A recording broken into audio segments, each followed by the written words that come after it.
అందరికీ నమస్కారం అండి. తెలుగు నాటకరంగ చరిత్రను శ్రీమతి కళ్యాణి గారు ధారావాహికంగా ప్రసంగిస్తున్నారు. ఇది 4వ ప్రసంగం. అంటే గత 25 సంవత్సరాలుగా నాటకరంగ చరిత్రను బోధిస్తున్నటువంటి అధ్యాపకురాలు కాబట్టి మంచి సబ్జెక్టు మీద అథారిటేటివ్ గా మాట్లాడుతున్నారు. వారిని స్వాగతిస్తున్నాను. కళ్యాణి గారు స్వాగతం. నమస్కారం. మనం మొదట ఎలా వచ్చింది నాటకం, తెలుగు నాటకం అనేది ఎక్కడి నుంచి వచ్చింది, ఎలా వచ్చింది చెప్పుకుంటూ వస్తున్నాము. మొదట గ్రీకు నాటక రంగం, తర్వాత సంస్కృత నాటక రంగం, అక్కడి నుంచి చెప్పుకుంటూ వచ్చాం. తర్వాత రాజుల కాలంలో ఎలా అది డెవలప్ అయింది, ఏ ఏ పరిణామాలు చెందింది, అది కూడా చెప్పుకున్నాం నిన్న. ఇవాళ మనం తెలుగు నాటకం, అసలు తెలుగు నాటకం ఆధునికంగా ఎట్లా డెవలప్ అయింది, దాని పరిణామ క్రమం ఏంటి అనేది ఈరోజు మనం మాట్లాడుకుంటాం. అయితే 1857 అంటే 1857లో మనకి బొంబాయి, కలకత్తా, మద్రాస్ ఈ 3 చోట్ల విశ్వవిద్యాలయాలు స్థాపించబడ్డాయి. ఎందుకో మీకు అందరికీ తెలుసు, విశ్వవిద్యాలయాలు అనేసరికి అక్కడ ఇంగ్లీష్ చదువు వాళ్ళు ప్రారంభించారు. ఇప్పుడు బ్రిటిష్ వాళ్ళు వాళ్ళకి అనుకూలమైనవి చాలా చాలా చేశారు. అందులో ఈ విశ్వవిద్యాలయాలు కూడా ఒకటి.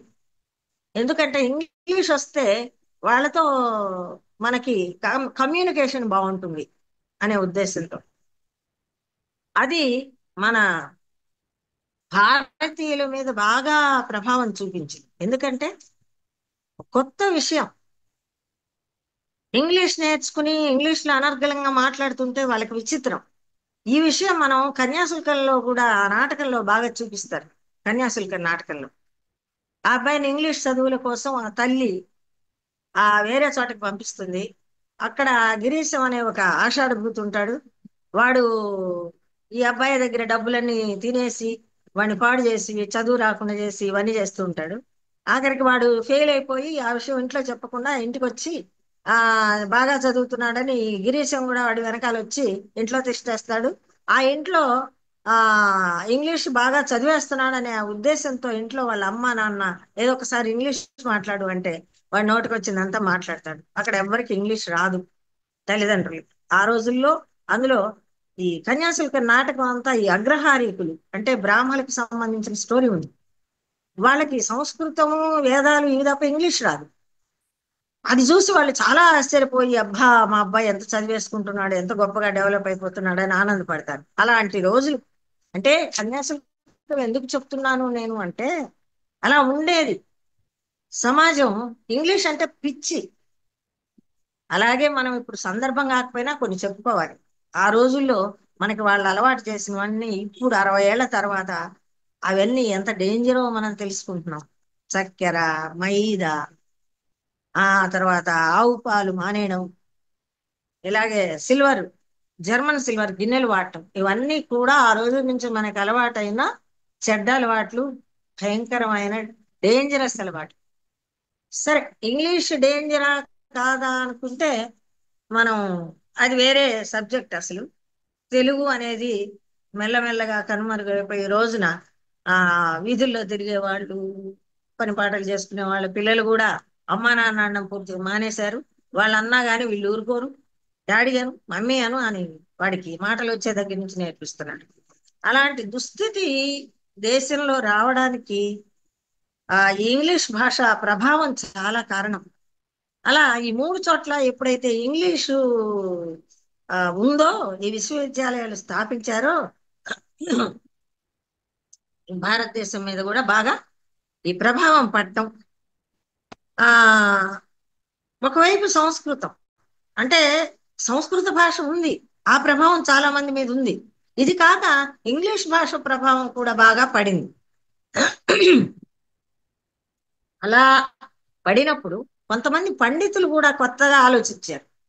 అరే, ఇంగ్లీష్ బాగుందే, ఇది నేర్చుకుని దీంట్లో కూడా మేము కవిత్వాలు రాస్తే బాగుండు అనే ఒక ఆలోచన పండితుల్లో కూడా మొదలైంది ఆ రోజు. అయితే ఈ కొత్త ఆలోచనలు చేసిన వాళ్ళల్లో ముఖ్యంగా కొంతమంది ఉన్నారు. ఆ ముఖ్యులైన వాళ్ళు ముందుగా కోరాడ రామచంద్ర శాస్త్రి గారు, కొక్కొండ వెంకటరత్న పంతులు గారు, పరవస్తు వెంకట రంగాచార్యులు గారు, వీళ్ళు ముఖ్యులు. వీళ్ళు సంస్కృత నాటకాలని తెలుగులోకి అనువదించారు. ఇది కాక వీళ్ళల్లో కొంతమంది అంటే ఆ వావిలాల వాసుదేవ శాస్త్రి గారు జూలియస్ సీజర్ నాటకాన్ని తెలుగులోకి అనువదించాడు. ఇలా కొంతమంది ఉన్నారు. అంటే ఇంగ్లీష్ నేర్చుకుని ఇంగ్లీష్ నాటకాలను కూడా తెలుగులోకి అనువదించుకున్నారు అప్పుడు. అయితే వీళ్ళు ముందుగా సంస్కృత నాటకాలని తెలుగులోకి అనువదించడం అనేది మొదలుపెట్టారు. ఆ అయితే ఇందులో మొట్టమొదట ఈయన సంస్కృతం నుంచి అనువదించిన నాటకం మంజరి మధుకరీయం అనేది. ఇది 1860లో ఆయన అనువదించారు. ఇందులో తర్వాత 1871లో ఆయన నరకాసుర విజయ వ్యాయోగం అనేది కూడా అనువదించారు. అలాగే ఆ 1872లో ఈ ఈ నరకాసుర విజయ వ్యాయోగం అనేది ముద్రితం కూడా అయింది, అంటే ముద్రించబడింది. అదే సంవత్సరం ఆయన అభిజ్ఞాన శాకుంతలాన్ని కూడా అనువదించారు. అనువదించడం అంటే ఇంతకుముందు ఇవన్నీ సాంస్క్రిట్ లో ఉన్నాయి, మనం చదువుకున్నాం. శాకుంతలం ఇవన్నీ సాంస్క్రిట్ లో ఉన్నాయి. వాటిని ఈయన తెలుగులోకి అనువదించారు కానీ అవి మూడు అనువాదాలు. అయితే ఆ కొన్ని ఈయన సొంతగా రాసిన ఉన్నాయి. అందులో ఈ కోరాడ రామచంద్ర శాస్త్రి గారు అనే ఆయన అసలు ఎవరు అంటే 1816లో ఈయన అమలాపురం తాలూకా కేశవకుర్రు అనే గ్రామంలో ఈయన పుట్టాడు. ఈయన గురించి ఎందుకు స్పెషల్ గా చెప్పుకుంటున్నాం మనం అంటే, మొట్టమొదట తెలుగులో నాటకాన్ని రాసిన వ్యక్తి ఈయన. అంటే స్వతంత్ర నాటకాన్ని రాసిన వ్యక్తి. అనువాదాలు చాలా మంది చాలా చేశారు, కానీ సరే మంజరి మధుకర్యం అనేది రాశాడు కాబట్టి ఈయన గురించి మనం స్పెషల్ గా చెప్పుకుంటున్నాం. అయితే ఈయన 1816లో ఈయన జన్మించాడని చెప్పుకున్నాం కదా. ఈయన తల్లిదండ్రుల పేరు సుబ్బమాంబ లక్ష్మణ శాస్త్రి. ఆయన 1900లో అంటే 20th సెంచరీ స్టార్టింగ్ లో ఆయన చనిపోయారు. ఈయన ఏం చేసేవాడంటే నోబెల్ పాఠశాల అని నోబెల్ స్కూల్లో, తర్వాత కాలేజీలో 40 సంవత్సరాల పాటు ఈయన టీచర్గా పనిచేశాడు, అంటే ఉపాధ్యాయుడిగా పనిచేశాడు. కానీ అప్పట్లో అందరూ కూడా అంటే పూర్వం రోజుల్లో ఈ డబ్బు మీద ఆశ ఉండేది కాదు ఎవరికి. చాలా మందికి డబ్బు మీద ఆశ ఉండేది కాదు. 100 ఎకరాలు ఉండేవి, హాయిగా వ్యవసాయం ద్వారా అన్ని వచ్చేవి, శుభ్రంగా ఇల్లు గడిచేది, పెద్ద పెద్ద ఉమ్మడి కుటుంబాలు, హాయిగా అందరూ కలిసిమెలిసి ఉండేవాళ్ళు.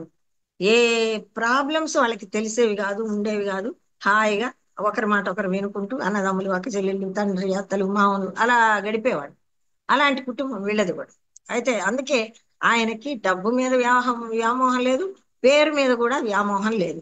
అందుకే ఆయన తన నాటకాలను ముద్రించుకోలేడు.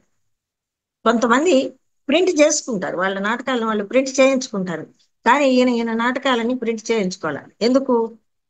అలా కవిత్వం చెప్పుకుంటూ అంటే రాసుకుంటూ వెళ్ళాడే గాని ఆయన ముద్రించుకోలేదు.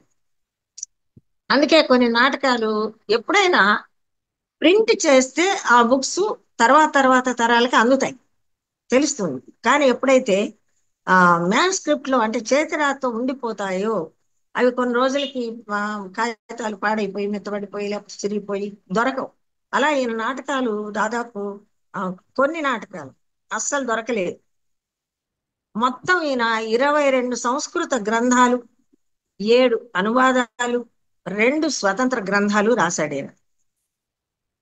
మొత్తం 22 సంస్కృత గ్రంథాలు రాస్తే అందులో అసలు చాలా దొరకలేదు. అలాగే ఈయన దొరికిన వాటిల్లో అంటే కొన్ని దొరికాయి కదా, అన్ని ముద్రించలేదు కానీ కొన్ని దొరికాయి.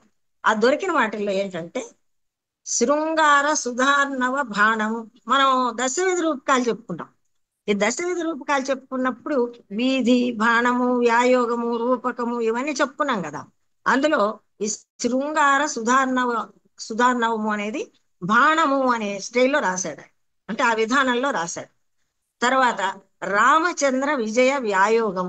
ఇది వ్యాయోగము అనే పద్ధతిలో రాశాడు. రామచంద్ర విజయం అంటే రాముడు పుట్టడం పెరగడం, ఆ తర్వాత రావణాసురుడి దగ్గరికి వెళ్ళి యుద్ధం చేయడం, చంపడం, ఇదంతా రామచంద్ర విజయ వ్యాయోగం అనేది రాశాడు. తర్వాత కమలానంద బాణము.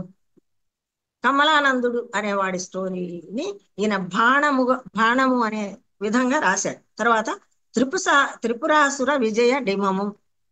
త్రిపురాసురుడు అనేవాడు ఒక రాక్షసుడు. త్రిపురాసుర సంహారం అని తర్వాత తర్వాత కొంతమంది రాశారు. ఆ అది ఆ త్రిపురాసుర విజయ డిమం అంటే ఆ త్రిపురాసురుడి మీద ఆ దేవుళ్ళు విజయం చెందడం, అది డిమము అనే స్టైల్లో రాశాడు. ఈయన అన్ని బాణము, వ్యాయోగము, ఆ డిమము అన్ని కూడా ఆయన తీసుకున్నాడు. ఇవి రూపకాలు, అనువాదాలు. తర్వాత వేణి సంహారం ఒకటి రాశాడు. వేణి సంహారం అంటే మనం ఇంతకు ముందు కూడా ఎక్కడో చెప్పాను మీకు నేను. ద్రౌపది ఆ దుశ్శాసనుడు పట్టుకుని లాగిన జుట్టుని ఆమె ఇంకా ముడేసుకోకుండా వదిలేయడం, వేణి అంటే జుట్టు వదిలేసేయడం. ఆ తర్వాత భీముడు ఆ చెప్తాడు కదా, ఎట్లాగన్నా దుశ్శాసనుని చంపేసి ఆ రక్తం తీసుకొచ్చి నా ద్రౌపది తలకి జుట్టుకి రాస్తాను అని. అది రాసే వరకు నేను ముడేయనని ఆమె ప్రతిజ్ఞ చేస్తుంది. అయితే అప్పుడు ఇంకా కురుక్షేత్ర యుద్ధంలో చివరికి ఆ దుర్యోధనుని తొడలు విరగ్గొట్టి భీముడు చంపేయడం, ఆ రక్తం తీసుకొచ్చి ద్రౌపదికి రాయడం, అప్పుడు ఆమె జుట్టు ముడివేయడం. ఇది వేణి సంహారం. సంహారం అంటే తిరిగి తీసుకోవడం అనే అర్థంలో ఆయన వేణి అంటే జుట్టుని మళ్ళీ తిరిగి ముడేయటం అనేదాన్ని వేణి సంహారం అని రాశారు. తర్వాత శాకుంతలం, ఇంతకుముందు మనం చెప్పుకున్నాం శకుంతల కథని, దుష్యంతుడు శకుంతల కథ, అది శాకుంతలం కూడా రాశారు. తర్వాత ముద్రా రాక్షసము. ఈ ముద్రా రాక్షసము అనేది ఆ నందుల కాలం నాటి కథ. చాణక్యుడు, నందులు ఆ కాలం నాటి కథ. అందులో ఆ వీడిని చంపమని ఒక లెటర్ పంపిస్తే అందులో అంటే విషమునిచ్చి అని రాసి ఉంటుంది ఆ లేఖలో. అయితే అందులో ఇతను అక్కడ మంత్రి ఉంటాడు, అతను దాన్ని సరిచేసి విషయనిచ్చి అని సరి చేస్తాడు. విషయ అంటే వాళ్ళ అమ్మాయి. అది సరి చేస్తే ఆ హత్య ఆగి ఈ అమ్మాయినిచ్చి పెళ్లి చేయడం. ఇది ముద్రా రాక్షసం అంటే అచ్చు తప్పు అని అర్థం ఈ రోజున మనకి. ఆ స్టోరీని అట్లా ముద్రా రాక్షసం అనే పేరుతోటి ఆయన రాశాడు. తర్వాత ఉత్తర రామచరిత్రం. ఆ ఉత్తర రామచరిత్రం అంటే రాముడి స్టోరీ, అంటే సీతను తెచ్చుకున్న తర్వాత జరిగింది. అలాగే ఉన్మత్త రాఘవం, ఇది ఈయన రాశారు. అయితే మంజరి మధుకరీయం మాత్రం ఈయన ఓన్గా రాశాడు. ఇది ఒక ఊహా కల్పితమైన, అంటే మంజరి మధుకరుల స్టోరీ ఇది. ఈ ఇది ఎందుకు మంజరి మధుకరీయం గురించి ఇంతగా చెప్పుకోవాలి, మంజరి మధుకరీయం స్పెషల్ గా స్టోరీ అదంతా మనం ఎందుకు చెప్పుకోవాలి అంటే, తెలుగులో మొట్టమొదటి స్వతంత్ర నాటకం ఇది. అంటే అంతవరకు అన్ని అనువాదాలు ఉన్నాయిగా, సంస్కృతం నుంచి అనువాదాలే ఉన్నాయి. ఆ స్వతంత్ర నాటకాలు లేవు కదా, రాయలేదు. అయితే ఈయన స్వతంత్ర నాటకంగా మంజరి మధుకరీయం రాశాడు. ఇది గొప్ప విషయం కదా. మనకి మొట్టమొదటి ఎవరన్నా ఏదైనా చేస్తే అది చరిత్రలో నిలిచిపోతుంది కదా. అలాగే మంజరి మధుకరీయం కూడా చరిత్రలో నిలిచిపోయింది. ఇదేమిటి అంటే, మంజరి మధుకరుడు అనే ఇద్దరు దీనికి నాయిక నాయకులు. మధుకరుడు అనేవాడు ఒక రాజు. ఆ రాజు మంజరిని వివాహం చేసుకోవడం అనేది ఇందులో కథ. ఇందులో ఆ రోజుల్లో ఏమిటంటే రాజులు ఎంతమందినైనా పెళ్లి చేసుకునేవాళ్ళు. మనం ఇంతకుముందు శాకుంతలంలో కూడా చెప్పారు. దుష్యంతుడు అంతకు ముందు ఆల్రెడీ రాణి ఉంది, మళ్ళీ శకుంతల్ని ప్రేమించి గాంధర్వ వివాహం చేసుకున్నాడు. అలాగే ఆ రోజుల్లో కూడా ఈయన మధుకరుడికి ముందుగానే భార్య ఉంది, ఒక భార్య ఉందో మరి ఎంతమంది భార్యలు ఉన్నారో తెలియదు, ఉంది. అయితే ఆ భార్య మొదటి పట్టమహిషి ఉంటుందిగా, ఆ పట్టమహిషి ఉంది. అయితే ఈ మంజరి అనే ఆమెని ప్రేమించాడు ఈ రాజు మధుకరుడు. ప్రేమించి ఆమెని పెళ్లి చేసుకోవడం, ఆమె గురించి కలలు కనడం, ఈ మంజరి తనని పెళ్లి చేసుకోవాలి అని. ఈ స్టోరీ జరుగుతూ ఉండగా చండయోగిని అనే ఒక మాంత్రికురాలి ద్వారా ఆమె కష్టాలు పడ్డం. అంటే మిగతా రాణులు ఈ చండయోగిని అనే మాంత్రికురాలిని ప్రయోగించి ఆ మంజరిని కష్టాలు పెడతారు.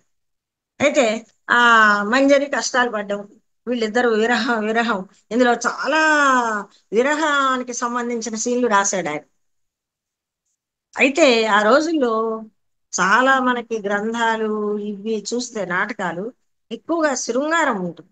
ఇందులో కూడా శృంగారంతోనే స్టార్ట్ చేశారు. మొట్టమొదటి సీను ఆయన కలలో ఆ మంజరితో శృంగార క్రీడ రాశాడు. అంటే అప్పుడు ఏంటంటే వాళ్ళ సమస్యలు ఏం లేవు అప్పుడు. ఇప్పుడు మనలాగా చదువు లేదు, ఫీజులు కట్టాలి, లేకపోతే సీట్ దొరకలేదు, ఇలాంటి సమస్యలు లేవు. లేకపోతే ఏదో పరిగెత్తి ఉద్యోగాలు చేసుకోవాలి, అక్కడ ఏదో ఏదో బస్సులో రైల్లో దొరకలేదు, ఇట్లాంటి మనకుండేలాంటి సమస్యలు అప్పుడు లేవు. ఇప్పుడు సమాజంలో ఏమున్నాయి?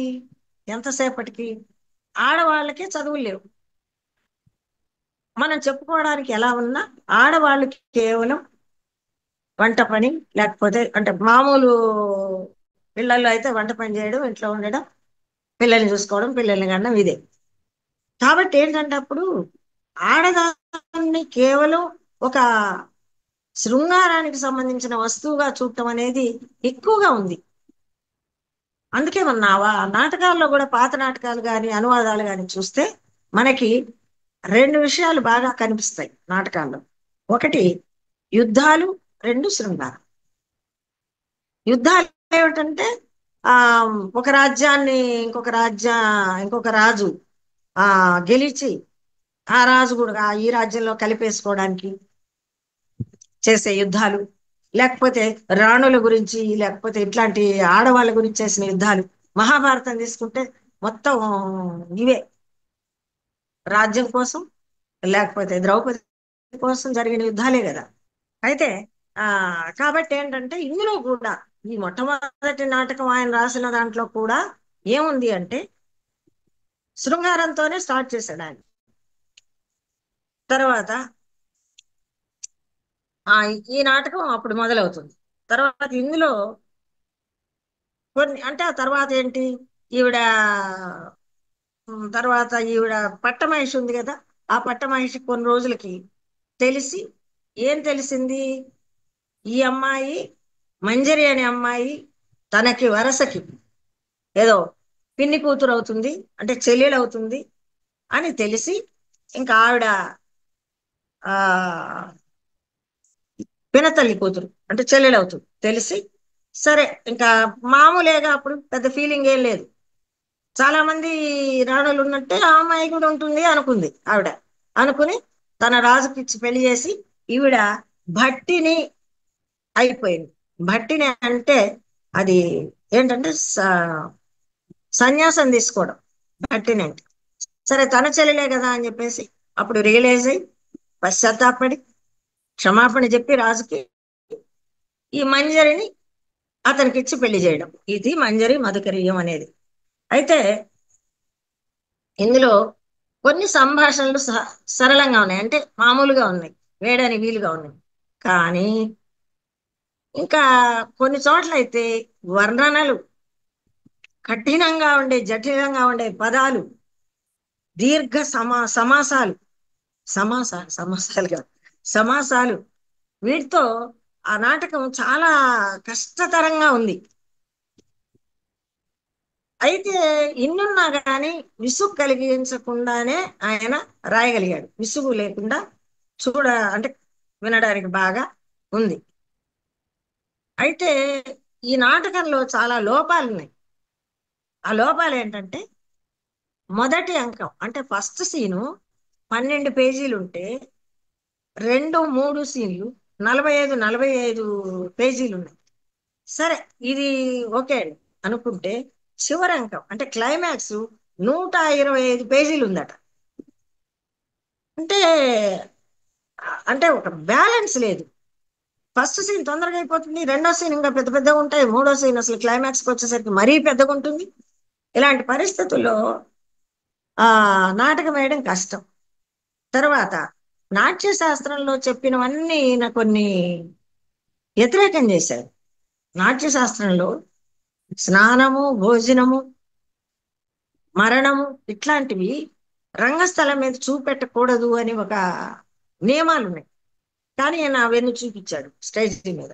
మరణం చూపించలేదు, కానీ ఈ నిషేధంలో ఉన్న విషయంలో విదూషకుడు క్యారెక్టరు స్టేజీ మీద ఫుల్గా తింటాడు, బాగా గబగబ తినేసేసి అవన్నీ త్రేయించి ఇవన్నీ చేస్తాడు. ఇవన్నీ ఎందుకు చూపెట్టొద్దని నాట్య శాస్త్రంలో ఆయన రాశాడు అంటే భరతముని రెండు మూడు కారణాలు. రంగస్థలం మీద భోజనం చేస్తున్నాడు అనుకోండి, భోజనము సహజంగా చూపెట్టాలంటే మొత్తం మొదటి నుంచి పప్పన్నం, పెరుగన్నం, ఏదో పచ్చడన్నం వల్ల చూపెట్టాలి. సమయాభావం అంటే అంతసేపు భోజనానికే చూపిస్తే నాటకం ఎప్పుడు వేయాలి? ఒక పాయింట్. రెండోది ఏమిటంటే నాటకం అన్నాక సంభాషణలు ఉంటాయి, డైలాగ్స్ ఉంటాయి. మన తింటూ కానీ డైలాగ్స్ చెప్తే క్లారిటీ ఉండదు, అర్థం కాదు డైలాగులు. అదొక కారణం. ఆ తర్వాత తినడం అనేది చాలా, ఇప్పటికి కూడా చాలా మంది మీరు గమనించండి, చాటుగా తింటారు, అందరి మధ్యలో తినరు. అంటే తింటూ ఉన్నప్పుడు చాలా బాగా కనిపించం అనే ఒక భావం. అలాగా రంగస్థలం మీద యాక్టర్లు తింటూ ఉంటే బాగుండదు కదా అనే ఉద్దేశంతో ఆయన నాట్యశాస్త్రంలో చెప్పుండొచ్చు. తర్వాత స్నానం, అప్పుడు అసలు ఇప్పుడులాగా అయిన టెక్నికులు లేవు. ఎంత విజువల్స్ చూపి ఎలాగంటే అలా ఇప్పుడు ఏం చేస్తున్నారంటే నాటకంలో ఆఖరికి రోడ్లు, సముద్రాలు అన్ని వెనకాల వేసేస్తున్నారు విజువల్స్. అలాంటి నాటకాలు కూడా చాలా వచ్చాయి ఆ మధ్య. తర్వాత నేను నాటకాల గురించి ఏం చెప్పేటప్పుడు వీలైతే చెప్తాను. గుప్పెడంత గుండెలో అని రోడ్లు, లారీలు వెళ్ళడం, బస్సులు వెళ్ళడం కూడా చూపించారు. అప్పుడు ఇన్ని టెక్నిక్స్ లేవు, చాలా కష్టం. ఆ లైట్స్ ఆఫ్ అండ్ ఆన్ లేదు. కాబట్టి ఏంటి, అక్కడ స్నానం ఎలా చూపిస్తారు? స్నానం చూపించాలంటే బట్టలు ఇప్పాలి, చిన్న బట్టలతో స్నానం చేయాలి, పైగా నీళ్ళన్నీ అక్కడ పడితే ఎలా? తర్వాత రంగస్థలం అంతా తడైపోతుంది కదా, వీటన్నిటి వల్ల స్నానం చూపెట్టద్దు. ఆ తర్వాత మరణము, చచ్చిపోవడం చూపెట్టద్దు అన్నాడు నాట్యశాస్త్రంలో భరతముని. ఎందుకంటే ఇందాక చెప్పినట్టుగా లైట్స్ ఆఫ్ అండ్ ఆన్ లేదు, లేదు కాబట్టి ఏమవుతుంది,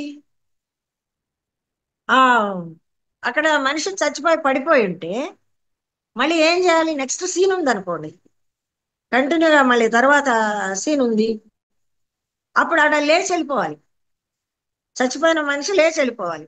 అప్పుడు ప్రేక్షకులంతా నవ్వుతారు కదా, ఆ ఆ ఊహ దెబ్బతింటుంది, ప్రేక్షకుడికి ఆ రసానందం పోతుంది. అరే చచ్చిపోయాడు, అయ్యో పాపం అనుకునే లోపల లేచి వెళ్ళిపోతే.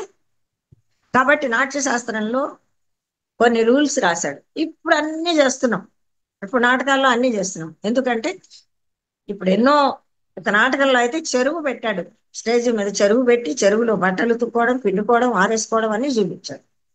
ఇలాంటి తవాయి వస్తాయి అనే నాటకం. ఇప్పుడు ఆ టెక్నిక్స్ మనకి తెలుసు ఎలా చెయ్యాలని.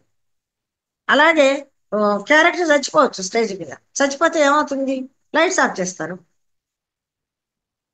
ఆ చీకట్లో లేచి వెళ్ళిపోతాడు. కాబట్టి ఈ రూల్స్ ఉన్నాయి. కాబట్టి అప్పట్లో నాటకాల్లో ఈ రూల్స్ పాటిస్తూ రాశారు నాటకాలు.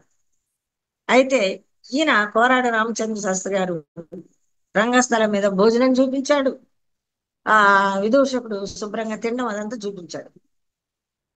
అయితే ఇది వ్యతిరేకం అనమాట, అంటే రూల్స్ కి వ్యతిరేకం. కానీ ఇందులో ఆ ఈయన ఒక మంచి టెక్నిక్ చూపించాడు. అదేమిటంటే గోప్యార్థ గోపనము అంటారు, అంటే సస్పెన్స్ అన్నమాట. ఇది నా స్పెషల్ అందులో, ఆ నాటకంలో మంజరి మదకరి అంటే ఈవిడ మంజరి ఈ రాణి గారి పిన్నమ్మ కూతురు అనే విషయాన్ని చివరిదాకా మనకి చెప్పడం. అలాగే ఈ మంజరి ఎందుకు దూరంగా ఉంటుంది, ఎందుకు దూరం అయింది అనేది చెప్పడు. ఎందుకు? ఆ మంత్రగత్తె ఏదో చేస్తే ఆమె దూరంగా ఉండడం, ఈ మధుకరుడు విరహం పొందడం, ఇదంతా ఉంది. అయితే దీన్ని చివరి దాకా ఆ ఆయన చెప్పలేదు, అంటే సస్పెన్స్ లో పెట్టాడు. ఇంకోటి ఏంటంటే ముఖ్యమైన విషయం, ఈయన చేసిన అంటే విమర్శకు గురైన విషయం ఏంటంటే, ఒక విషయాన్నే మళ్ళీ మళ్ళీ చెప్పిన సంఘటనలు ఎన్నో ఉన్నాయి దీంట్లో. అంటే ఏదో చరివిత చరవణం అంటారు, మళ్ళీ మళ్ళీ. అంటే ఎందుకు చెప్పాడు అలా అంటే, ఈయన ఈయన అనుకున్నది ఏమిటి? ఎందుకు? మొట్టమొదటి నాటకం కాబట్టి ఆయన ఎలా చెప్పాలో అర్థం కాక కొన్ని విషయాలు అలా రిపీట్ చేశాడు. ఎందుకు రిపీట్ చేశాడంటే, ప్రేక్షకుల దృష్టి ఎక్కడ తప్పిపోతుందో, ఆ ముఖ్యమైన విషయం అనుకోండి, ఆ ప్రేక్షకుడికి అందదేమో, గమనించడేమో అని ఆయన ఏం చేశాడంటే ఆ రిపీట్ చేశాడు కొన్ని విషయాలు. ఆ డైలాగుని రిపీట్ గా చెప్పడం, ఆ విషయాన్ని మళ్ళీ చూపించడం, ఇలాంటివి చేశాడు. కాబట్టి ఏమవుతుందంటే తర్వాత విమర్శలు వచ్చాయి, రిపీట్ అయింది అది ఎలా చెప్తాడు అని. తర్వాత ఆ అది మనకి కష్టమే, అంటే రిపీట్ అయితే మళ్ళీ మళ్ళీ అబ్బాయి ఎన్నిసార్లు చెప్తాడు అని అనుకుంటాం కదా. అట్లాంటిది ఒకటి దీంట్లో ప్రాబ్లం అయింది. తర్వాత ఇందులో ముఖ్యంగా ఇంకా భాష విషయానికి వస్తే, స్త్రీలకి నీచ పాత్రలకి వ్యవహారిక భాష పెట్టాడు, మిగతా అంతా గ్రాంధిక భాష. ఏమో ఈ వచ్చితివా అలా ఉండేవి. అలా చాలా నాటకాలు వచ్చాయి, తెలుగు నాటకాలు పూర్వం. అలాంటి భాష. మామూలు ఓ, పాత్రలు అంటే పరివాళ్ళ పాత్రలు, ఆడ పాత్రలు, ఇలాంటి వాటికి ఆయన గ్రాంధికమైన భాష పెట్టాడు. ఇది చాలా కాలం కొనసాగింది. మనకి ఆధునిక నాటకంలో కన్యాశుల్కం వచ్చే వరకు, అంటే కన్యాశుల్కం ఎందుకంత గొప్ప, తర్వాత చెప్తారు కన్యాశుల్కం గురించి. కన్యాశుల్కం ఎందుకంత గొప్ప నాటకం అయింది అంటే, వ్యావహారిక భాషలో వచ్చిన మొట్టమొదటి నాటకం అది. అంటే ఏ పాత్రకు ఆ పాత్ర. అంటే గుంటూరు నుంచి వచ్చిన ఒక క్యారెక్టర్ గుంటూరు భాష మాట్లాడుతుంది. తర్వాత చాకలి మంగలి ఇలాంటి క్యారెక్టర్లన్నీ ఆ స్లాంగ్ మాట్లాడతాయి. తర్వాత ఇంకొక వీళ్ళు ఉన్నారు బ్రాహ్మణ్ కుటుంబం, వాళ్ళందరూ అచ్చ తెలుగు బ్రాహ్మణ భాష తర్వాత చెప్పుకున్నాం. కన్యాశుల్కం చాలా పెద్ద సబ్జెక్టు, అది చెప్పుకోవచ్చు. అయితే ఇందులో ఈయన ఇలా రాశాడు, కొన్ని పాత్రలకి వ్యవహారిక భాష, కొన్నిటికి గ్రాంధిక భాష, ఇలాంటివి రాశాడు. అయితే మొత్తానికి అంటే దీని గురించి ఇంత ఎందుకు చెప్పుకున్నాం, ఇది మొట్టమొదటి తెలుగు నాటకం, ఇది అందరికీ తెలియాలి. స్వతంత్ర నాటకం, అనువాదం కాకుండా. కాబట్టి దీని గురించి ఇంత చెప్పుకున్నాం. అయితే మొత్తానికి మంజరి మధుకర్యం అనేది ప్రదర్శనాయోగ్యము కాదు. ఎందుకు? ఎన్ని లోపాలు ఉన్నాయి, పెద్ద పెద్ద సీన్లు, ఆ తర్వాత ఆ భాష కఠినం, సమాసాలు, ఇవన్నీ ఉన్నాయి కాబట్టి ప్రదర్శనకి యోగ్యం కాదు, ప్రదర్శించలేము. అంత అంటే ప్రదర్శనకి ఎందుకు యోగ్యం కాకుండా రాశాడు ఆయన అంటే, ఇందాక చెప్పుకున్నాం మనం, అసలు నాటకం ఎలా వేసే విధంగా రాయాలో తెలియదు కదా మొదటిసారి. ఏదైనా మొదటిసారి మనం చేసేటప్పుడు తప్పులు వస్తాయి, తప్పులు చేస్తాం మనం కూడా, ఏ పని చేసినా తప్పులు అనేది చేస్తాం. అలాగే ఈయన కూడా మొట్టమొదటి నాటకం కాబట్టి దాంట్లో ఈ లోపాలు అనేవి ఉన్నాయి కాబట్టి ఆ ప్రదర్శన యోగ్యంగా లేదు అది. అందుకే ఆ ఈ నాటకం కేవలం వినడానికి మాత్రమే బాగుంటుంది. ఆ ఇదేంటంటే శ్రవ్య రూపకం అంటారు. చాలా కథలు, చాలా నాటకాలు ఇలా అప్పట్లో శ్రవ్య రూపకాలుగా ఉండేవి. శ్రవ్య రూపకం అంటే ఏంటంటే, అప్పట్లో చాలా మందికి చదువు లేదుగా, చాలా మందికి చదువు లేదు, కొంతమందికే చదవచ్చు. అయితే ఇలా ఏదైనా చదవాలి అంటే ఎలా? అప్పుడు అరుగులు ఉండేవి, ఇళ్ల ముందు అరుగులు ఉండేవి.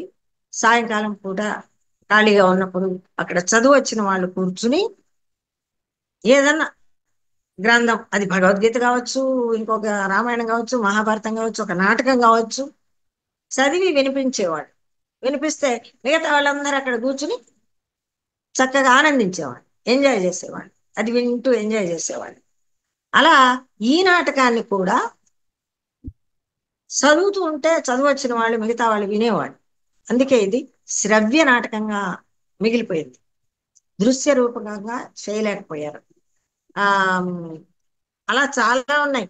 ఆ తర్వాత వచ్చిన నాటకాల్లో కందుకూరి వీరేశలింగం గారు రాసిన నాటకాలు, అట్లాంటి నాటకాలు కూడా అక్కడ కూర్చుని చదువుతూ ఉంటే మిగతా వాళ్ళు విన్నారు, అవన్నీ మనం చదువుకున్నాం, ఉంది గ్రంథాల్లో. అలా అయితే అప్పట్లో శ్రవ్య నాటకం ఇది. కానీ ఇప్పుడు ఒకవేళ దొరికితే ప్రదర్శించవచ్చు. ఇప్పుడు అసలు ఇందాక చెప్పాను కదా, మనం రంగస్థలం మీద ఏదైనా చూపించగలం, ఏ నాటకమైనా వేయగలం, అంత టెక్నిక్స్ వచ్చాయి మనకి. కాబట్టి ఏంటంటే దీన్ని ఒకవేళ ప్రదర్శించాలి అంటే ప్రదర్శించవచ్చు. కానీ చాలా మార్పులు చేయాలి. ఏం చేయాలి? మొట్టమొదట అదే 7 గంటలు 8 గంటలు వస్తుంది ఆ నాటకం. దాని ముందు కట్ చేయాలి, కుదించాలి, ముఖ్యమైన సీన్లు పెట్టుకోవాలి. అవి అనవసర పెద్ద పెద్ద డైలాగులు, జటిల పదాలు, ఇవన్నీ కట్ చేయాలి. కట్ చేసి నాటకాన్ని దగ్గరికి చేసుకోవాలి, అంటే కుదించుకోవాలి. ఇట్లా కుదించుకుని మార్పులు చేసి మనం ఈ రోజుల్లో కావాలనుకుంటే మంజరి మధుకర్యం కూడా మనము ప్రదర్శించుకోవచ్చు. ఇప్పుడు నాటక సమాజాలు ఉన్నారు చాలా మంది. అప్పట్లో అంతే, హరిశ్చంద్ర నాటకం ఎంత పెద్దది, చింతామణి, పెద్ద పెద్దగా రాసుకునేవాళ్ళు నాటకాలు. ఆ తర్వాత ఆ ఇది శాకుంతలం. అందరూ కూడా వాటిని వీలున్నంత వరకు తర్వాత తరాల వాళ్ళు మార్పులు చేసుకుని, కట్ చేసుకుని, కొన్ని దీర్ఘ సమాసాలు మనవి తీసేసుకుని, పద్య నాటకాల్లో అయితే 100 పద్యాలు ఉండేవి ఆ రోజుల్లో. తర్వాత పద్య నాటకం గురించి మనం చెప్పుకుంటాం. పద్య నాటకాల్లో 100 పద్యాలు, మళ్ళీ ఈ ఒక్కొక్క పద్యం గంట గంట పాడేవాళ్ళు. రాగాలు ఉండేవి. కాబట్టి ఏంటంటే ఆ రాగాలు తీస్తూ పాడుతూ ఉంటే జనానికి బాగా ఎంజాయ్మెంట్. ఆ ఆ నాటకాలు పద్యాలు రాగం తీసి ఒక పద్యం అయిపోగానే మళ్ళీ ఎవరో ఉండి వినాలని అనిపిస్తుంది. ఇంకా అప్పుడు ఏమి ఎంటర్టైన్మెంట్ లేదుగా, టీవీలు లేవు, సినిమాలు లేవు, ఏం లేవు, నాటకాలే. కాబట్టి ఎవరో ఉండి వన్స్ మోర్ అంటారు. వన్స్ మోర్ అంటే అర్థం ఏంటంటే మళ్ళీ పాడు అని. అప్పుడు ఆనందంగా ఈ ఆర్టిస్ట్ ఎవరైతే పాడాడో, అర్జునుడో కృష్ణుడో ఎవరు, మళ్ళీ పాడేవాడు ఆ పాటను. అట్లా ఒక్కొక్క పద్యాన్ని 6 7 సార్లు పాడించుకున్న సంఘటనలు కూడా ఎన్నో ఉన్నాయి. కాబట్టి ఏంటంటే ఆ అలా పద్యాలు ఎక్కువ ఎక్కువ ఉండేసరికి కొన్ని రోజులకి జనాలకు విసుగొచ్చి తర్వాత వేయడం కష్టమై చాలా మటుకు కట్ చేసిన ఉదంతాలు ఎన్నో ఉన్నాయి.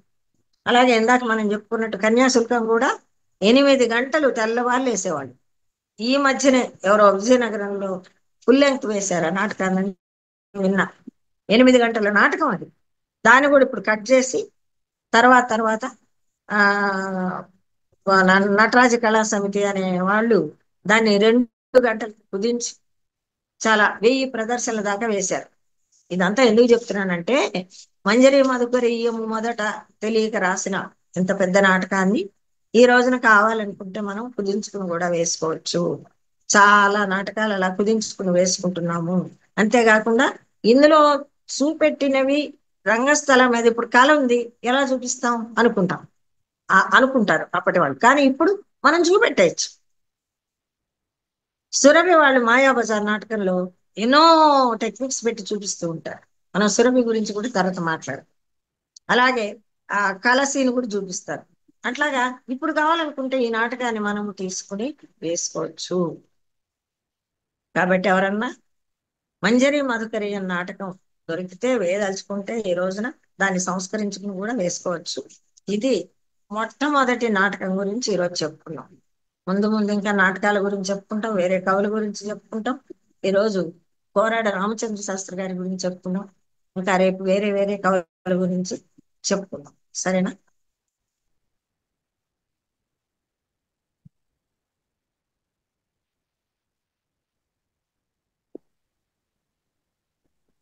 తెలుగు నాటక చరిత్రలో ఈరోజు కళ్యాణి గారు మంజరి మధుకరీయం ఆనాటి మొట్టమొదటి నాటకం ఎట్లా ఉండేది అనే దాని గురించి సంపూర్ణంగా విశ్లేషిస్తూ ప్రసంగించారు.